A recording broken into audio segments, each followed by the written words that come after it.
Hello friends, welcome back my YouTube channel Devi Swarglok. आज मैं आपके लिए लेकर आई हूँ एक नई कहानी जिसका शीर्ष है दान करने से पुण्य कैसे प्राप्त हो। बहुत समय पहले की बात है। एक गांव में एक भिखारी रहा करता था। वह रोज सुबह सुबह अपनी झोली उठाता और भीख मांगने को निकल जाता था। हर रोज की तरह वह उस दिन भी घर से निकलने से पहले अपनी झोली में गेहूं के मुट्ठी भर दाने डाल दिए और वह भिखारी हर रोज घर से निकलने से पहले यही काम करता था, क्योंकि उसका मानना था कि भिखारी खाली झोली नहीं रखते हैं। थैली देखकर दूसरों को भी लगता कि इससे पहले ही किसी ने कुछ दे रखा है। पूर्णिमा का दिन था। भिखारी सोच रहा था कि आज अगर ईश्वर की कृपा होगी तो मेरी ये झोली शाम से पहले ही भर जाएगी।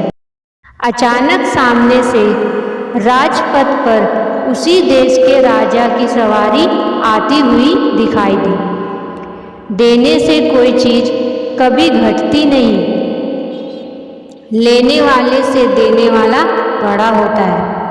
भिखारी खुश हो गया।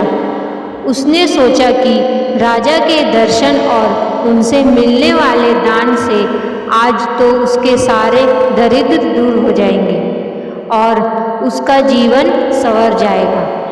जैसे जैसे राजा की सवारी निकट आती गई, भिखारी की कल्पना और उत्तेजना भी बढ़ती गई। जैसे ही राजा का रथ भिखारी के निकट आया, राजा ने अपना रथ रुकवाया और उतरकर उसके निकट पहुंचे। भिखारी की तो मानो सांसें ही रुकने लगी, लेकिन राजा ने उसे कुछ देने के बदले उल्टा अपनी बहुमूल्य चादर उसके सामने फैला दी और उससे भीख की याचना करने लगे। भिखारी को समझ नहीं आ रहा था कि वह क्या करे।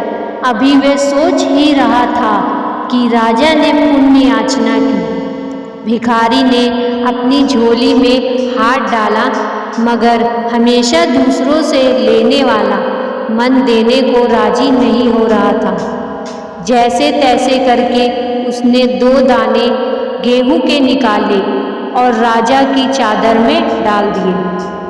उस दिन हालांकि भिखारी को अधिक भीख मिली, लेकिन अपनी झोली में से 2 दाने गेहूं के देने का मलाल उसे सारा दिन रहा। शाम को जब उसने अपनी झोली पलटी तो उसके आश्चर्य की सीमा ना रही। जो गेहूं वह अपने साथ झोली में ले गया था, उसके 2 दाने सोने के हो गए थे।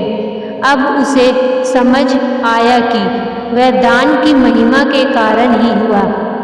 वह पछताया कि काश उस समय उसने राजा को और अधिक गेहूं दिए होते, लेकिन दे नहीं सका, क्योंकि उसकी देने की आदत जो नहीं थी। आशा यह है कि देने का दिल रखना चाहिए, इससे आत्मिक संतुष्टि भी मिलती है और किसी की सहायता भी।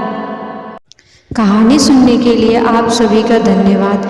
अगर मेरी कहानी आपको अच्छी लगी तो मेरे चैनल को सब्सक्राइब करें।